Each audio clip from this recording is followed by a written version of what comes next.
ladies and gentlemen. Я хотів би вас привітати, шановне добродійство. It is my pleasure to welcome you at today's press conference of organizations which conduct media monitoring of the upcoming elections. Я хотів би привітати вас від гурту нашої організації, що моніторить простір медійний напередодні наших виборів. Let me start by introducing the speakers. Я хотів би почати від того, щоб рекомендувати вам наших мовців на сьогодні. Today you will hear from Ms. Natalia Ligachova, the director of Telekritika. У нас сьогодні бере участь пані Наталія Лігачова, директор Телекритики. Ms. Diana Ducik, who is the chief editor of website Media Sapiens of Telekritika. Діана Дуцик, що є директором сайту МЕДІА Sapiens Телekритики. Professor Valery Ivanov, the president of the Ukrainian Academy of Press. Професор Валерій Іванов, голова Української академії преси. And Mr. Alexander Chekmishev, who is the director of Association Equal Access. І також пан Олександр Чекмишев, директор Асоціації рівного доступу. My name is Rastyo Kužel. I'm a media expert working with the Council of Europe.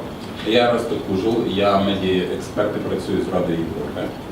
And I will be also moderating this press conference. Я також з вашого дозволу виступлю модератором нашої пресової конференції сьогоднішньої.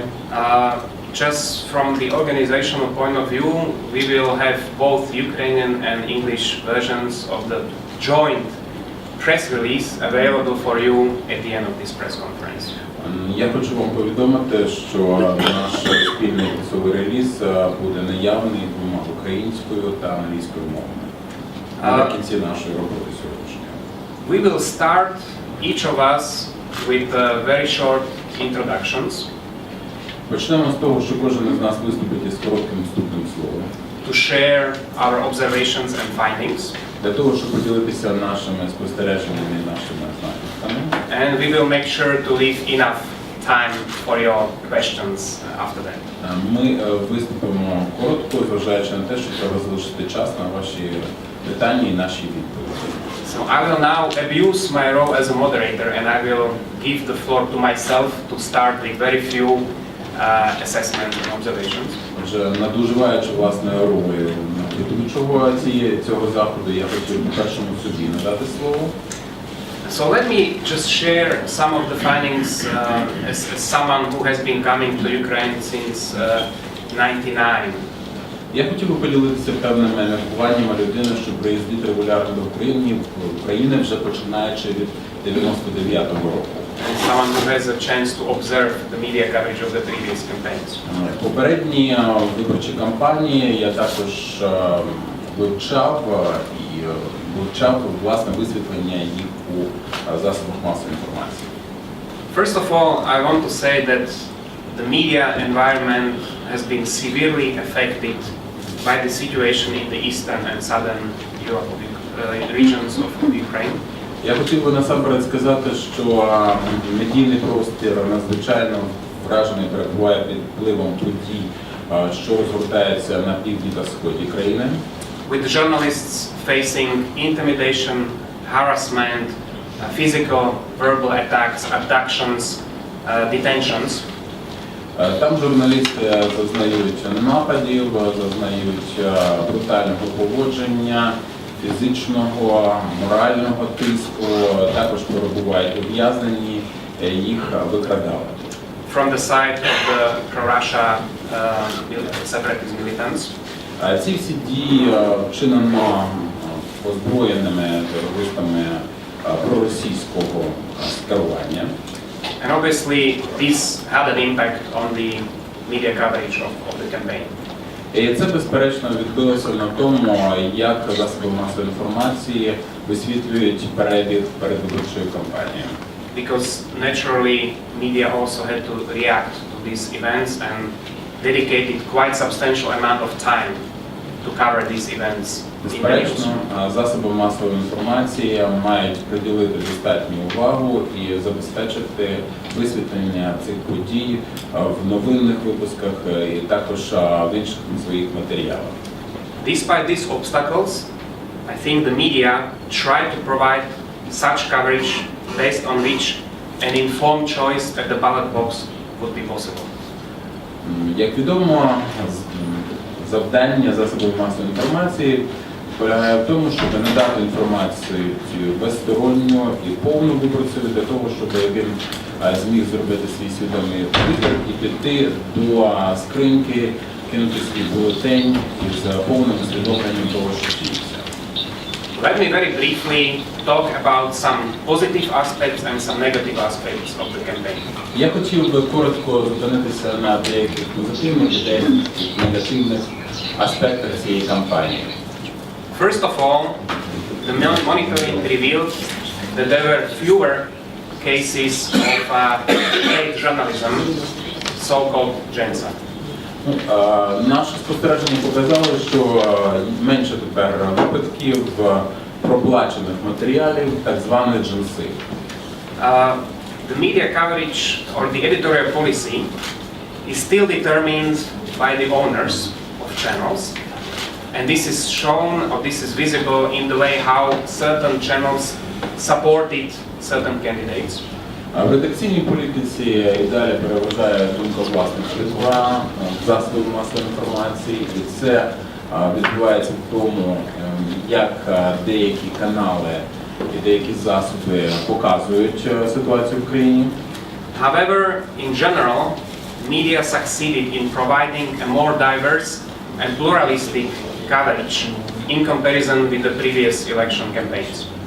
Але, на щастя, ми можемо відзначити те, що цього разу вибори висвітлюються набагато об'єктивніше і набагато повніше проти того, що ми спостерігали за попередніх виборчих кампаній. Another important change is the regular political talk shows on a number of TV channels.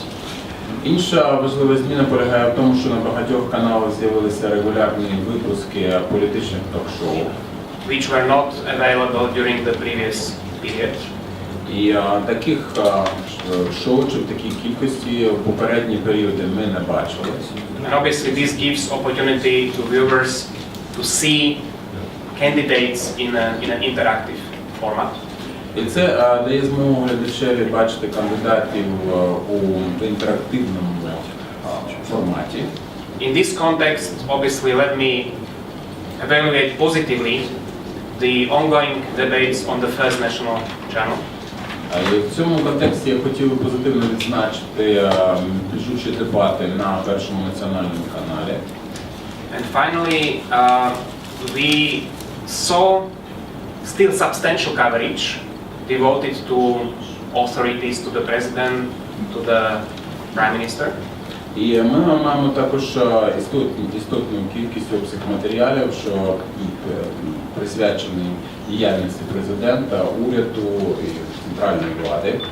But what was different this time is that we didn't see a clear attempt to use this coverage to support any one candidate. Але цього разу ми не спостерігаємо спроб використати обсяг таких матеріалів для того, щоб схилити громадську думку чи вибір на чиюсь користь. There are still, however, some negative trends. Однак ми і далі спостерігаємо певні негативні спрямування. First of all, there is still use of paid items, paid articles, there is still use of GENSA. Все ж таки далі з'являються замовні матеріали, з'являється так звана джинса. Mr. Gacheva will speak more about this.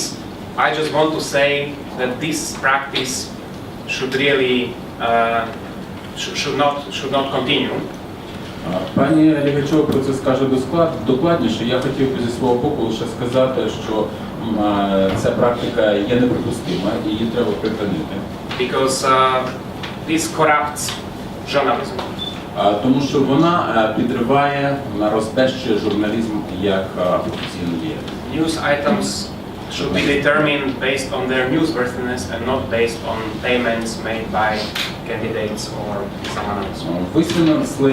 Висвітлення, вибачте, подача новин має спиратися на істотність і важливість цих подій, а не на те, що і за скільки сплачено і матеріально простимульовано.